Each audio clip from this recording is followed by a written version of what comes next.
台南新华的畜产试验所有一级保育类的鸟仔高面鹰来自授生卵。林业署为翁仔这个为盲仔来监测，共有3只鸟仔囝，3月中旬就会飞离开鸟仔秀。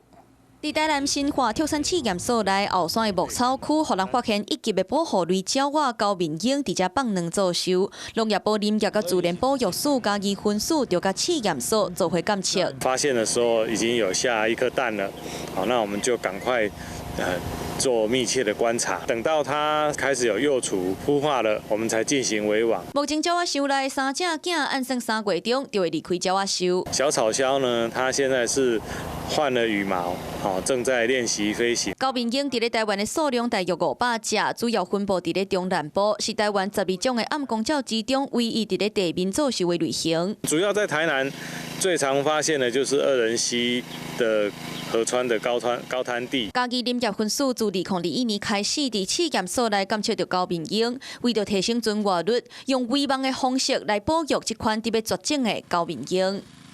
Hello， 我是张新文。想要抢先掌握最及时的新闻资讯吗？赶快订阅、按赞、开启小铃铛，锁定华视新闻 YouTube 频道。